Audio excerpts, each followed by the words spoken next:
இங்க 2 ஃபாரினர்ஸ் வாடகை தாய் தேடி இந்தியாவுக்கு வராங்க. இது மாதிரி ஒரு ஆள் கிடைச்சிட்டாங்கன்னா உங்களுக்கு நாங்க 5 லட்சம் ரூபாய் கமிஷன் தரோம்னு அந்த டிரைவர் கிட்டையும் சொல்றாங்க. அதனால அந்த டிரைவரும் அந்த 2 ஃபாரினர்ஸையுமே அவங்க சொந்த ஊருக்கு கூட்டிட்டு போய் ஒரு வயதான பாட்டி கிட்ட கூட்டிட்டு போய் காட்டுறாங்க. ஏன்னா அந்த பாட்டி தான் அந்த காலத்திலேயே 10 குழந்தை பெற்றிருப்பாங்களாம். இதெல்லாம் பார்த்து அந்த 2 பேருமே எங்களுக்கு வயதான லேடி வேணா, இப்ப இருக்கிற ஜெனரேஷன்ல ஒரு ஸ்ட்ராங்கான லேடி வேணும்னு கேக்குறாங்க. இந்த ஃபாரினர்ஸ் தங்கி இருக்கிற ஹோட்டல்ல ஒரு டான்ஸ் பார்ட்டி நடக்குது. அதுல ஆடுற பொண்ணை இவங்க 2 பேருக்குமே புடிச்சு போயிருது. அதனால அந்த டிரைவர் கிட்ட சொல்லி அந்த வாடகை தாய்க்கு அந்த பொண்ணை ஒத்துக்குறாங்களான்னு கேட்க சொல்றாரு. அந்த டிரைவரும் அந்த பொண்ணை மீட் பண்ணி நடந்த எல்லாத்தையுமே சொல்றாரு. அந்த ஃபாரினர்ஸ் கேட்ட மாதிரி நீங்க ஒரு குழந்தைய பெத்து கொடுத்தீங்கன்னா உங்களுக்கு 20 லட்சம் ரூபாய் அவங்க தருவாங்களான்னு வேற சொல்றாரு. இவளுக்கு பண தேவை அதிகமா இருந்தனால அவங்க சொல்றதுக்கு இவ ஒத்துக்கிறா.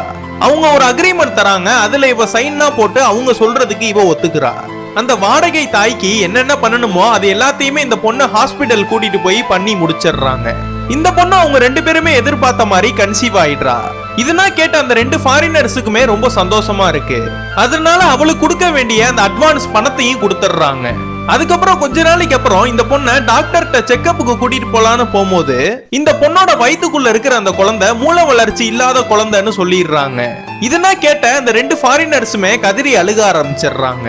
அந்த மூளை வளர்ச்சி இல்லாத அந்த குழந்தை நமக்கு வேணான்னு அந்த இடத்த விட்டே கிளம்பிடுறாங்க. நீங்க இப்படி விட்டுட்டு போயிட்டீங்கன்னா அந்த குழந்தைய வச்சுக்கிட்டு அந்த பொண்ணு என்ன பண்ணுவான்னு இந்த டிரைவரும் சொல்றாரு.